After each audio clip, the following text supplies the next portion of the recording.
Alright, this is going to be the patch 7.16 notes rundown. I briefly looked over the patch and it doesn't actually look too big. For the most part, it looks like a lot of champions are getting nerfed. And there's not too many drastic changes, which, I mean, is a problem in itself because you really have to wonder exactly what the hell is going on with some of the balance changes that are occurring. So let's jump right into it. Caitlyn, she gets nerfed ever so slightly again. This doesn't change what makes Caitlyn Caitlyn by any means, so Caitlyn's still going to be Caitlyn.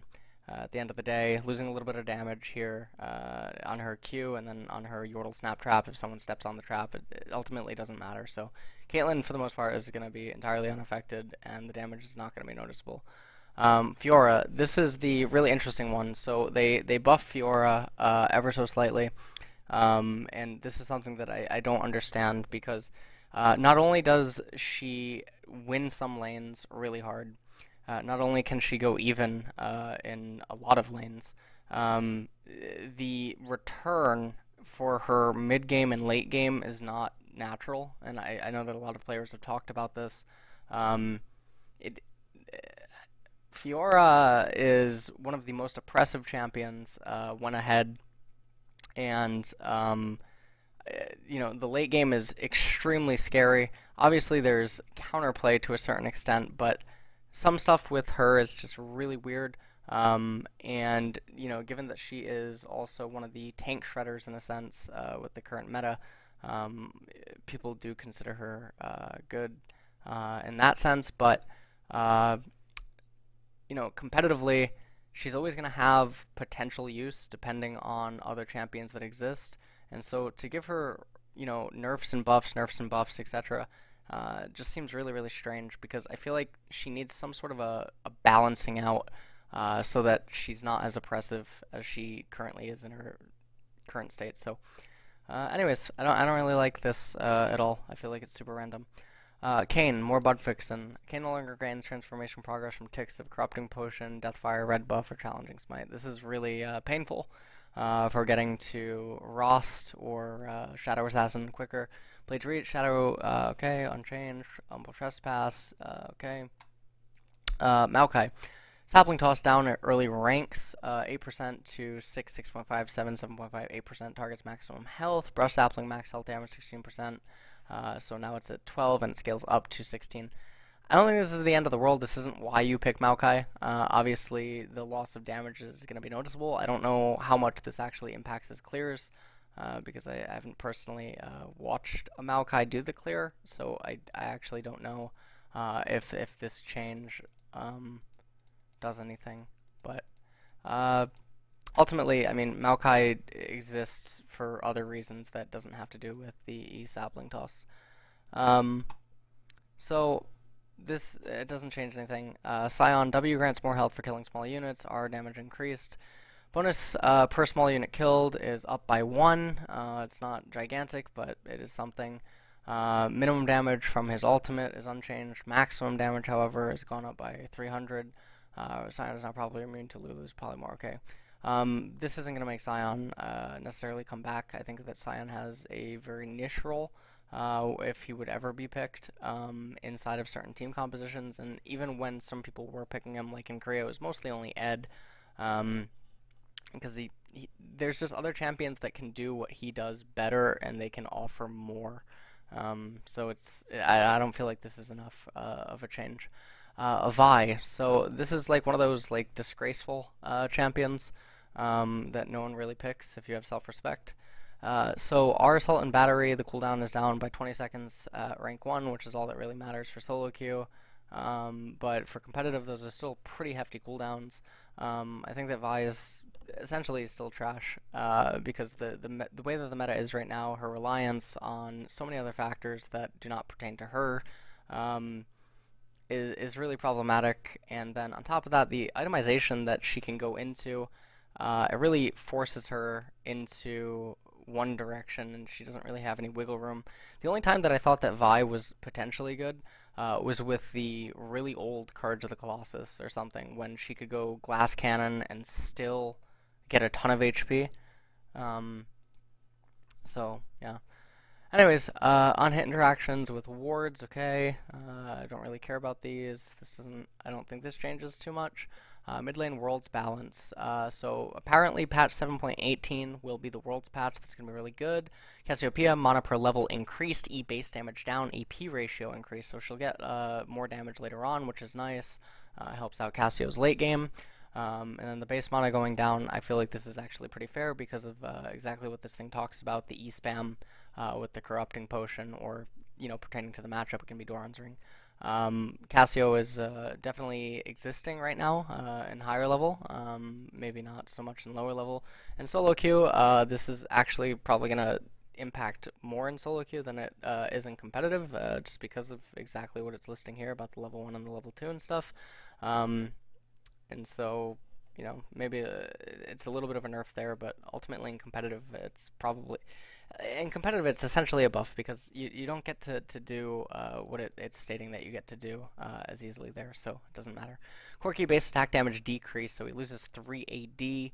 Now the Quirky stays led into the late game with magic penetration. He doesn't need to have such a strong early game. I can agree with that. Fizz E cooldown decreased. This is really interesting because Apto had just talked about, I believe, like a few weeks ago, that he thinks that Fizz is actually in a good state and can be used. I know there's a lot other players that think Fizz could actually be used in her current state, his current state, whatever. And so the Playful Trickster getting the cooldown reduction early on, it's pretty noticeable. If you end up doing the W max, which some people do, in some lane matchups, this is definitely going to help, given that your 1 point in E Playful Trickster is going to have 2 seconds shaved off it. It's still going to be the same at rank 5, but I feel like this is going to be really noticeable. And it's going to be more so, it's not going to be that noticeable for fizzes that max Playful Trickster, because at rank 3, which is where you really tend to notice it, because that's when you get level 6, you go for the all-ins with fish, etc., it's only coming up 1 second sooner. And at that stage of the laning phase, levels 6, 7, 8, 9, you're not really staying in the lane and constantly making use of Playful Trickster. And so the fact that now at the later stages of the game, the 11.5, 10 second, it's still the same. It doesn't impact Fizz's late game at all. So this is ultimately a buff to the Fizz W max first. But anyways, Gallio. So this is a nerf that's been a long time coming. Our cooldown increased at earlier ranks, our ally damage reduction reduced at later ranks. So ends up losing 10% late game. So that's pretty noticeable, but honestly, I feel like the usage of this mitigation isn't always fully utilized, so it doesn't matter that much. However, the cooldown going up by 20 seconds, this is really big. Because this really matters with tempo. However, at rank 2, it's basically not going to be noticeable, and then it's completely fine late game. So I feel like these are fine balance changes. I don't think it's going to do anything to Gallio. Gallio's still going to exist in his current form, and I feel like it's fine. And they can actually even be a little bit more harsh on him. I'm surprised that they haven't done that yet. Maybe they'll do it for the Worlds patch. Leblanc Q damage against minions decreased, so 80% to 60%. I don't feel like Leblanc's actually in a state where she needs to be nerfed, so I don't know. The way that the mid lane meta is right now, and just the way that the meta is in general, like across the board, top lane supports, junglers, ADCs, etc., I don't understand this. This seems very arbitrary. Seems like someone lost again in silver. But anyways, Orianna, W base damage decreased, buffer range with Q decreased, E shield decreased. So the princess of mid lane, because it's fucking clock, right, or something, I don't know, is getting hit, and I don't like this. I don't like when stuff like this is done. I don't like when Lee Sin was hit so long ago. I don't like when Thresh is hit.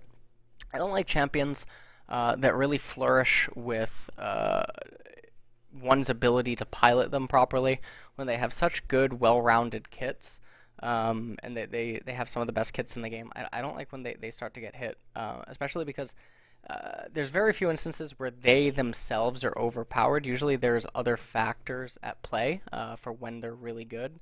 For instance, like Lee Sin has fallen a little bit out of popularity in recent weeks, and then obviously, Thresh comes and goes in and out of the meta and stuff, and even though their kits are absolutely phenomenal. So I don't like Orianna getting hit, especially because with the way that Riot balance things, it probably doesn't ever get unhit, and so if Orianna disappears, it might be a while before she ends up coming back again. I don't think that this is going to make her disappear, but it's important to note that, it always starts somewhere. Syndra, Q AP ratio reduced, the AP ratio increased. So if you hit the QE, the combo still ultimately does the same exact amount of damage. However, the difference now is that during laning phase, you're going to be missing out on a little bit of extra damage with the Q spam on the opponent. And that's pretty much it. Taliyah, Q mana cost increased. Threaded volley now goes up at 10, 15, 20. That's huge. This is actually really big. Now, Taliyah's going to go Lost Chapter anyway, but Taliyah is one of those really obnoxious champions that are really bad players, and even in competitive play, it's very difficult to do something against her. It's very difficult to have a say in a lot of situations.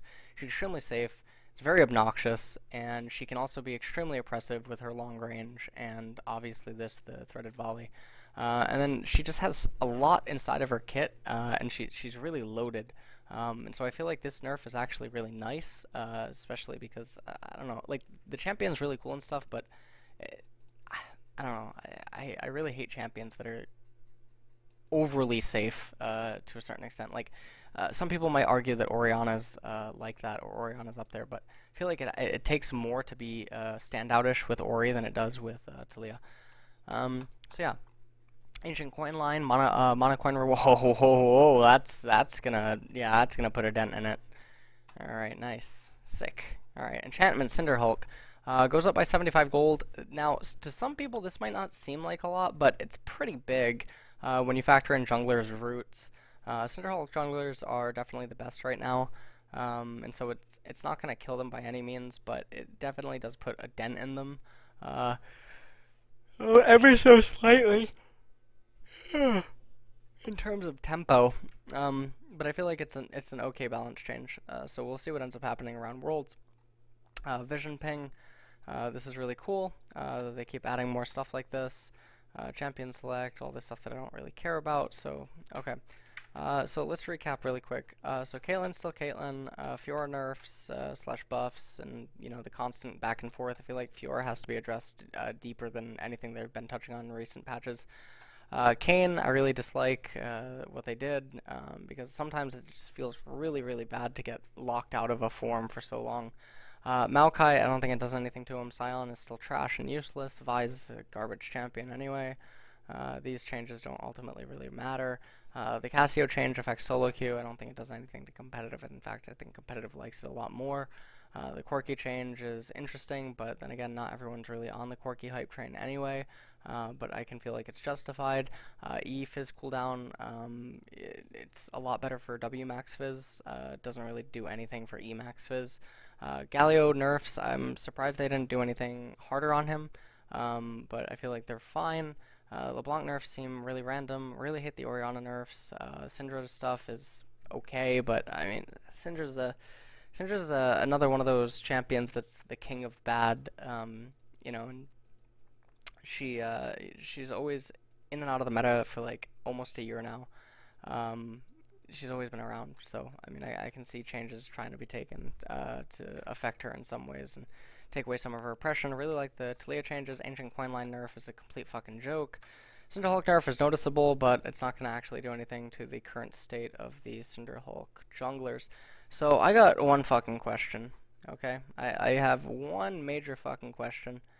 Where the fuck is Zach? Because I don't understand where.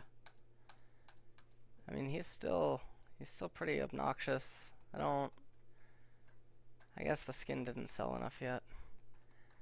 But I mean, there's other champions that are really obnoxious and they're not showing up in the patch notes, and I just don't understand how they're going left unchecked. It doesn't really make any sense. Well, hopefully 7.17 and 7.18, which is the World's patch, will hold more in store. And then we'll see what ends up happening there.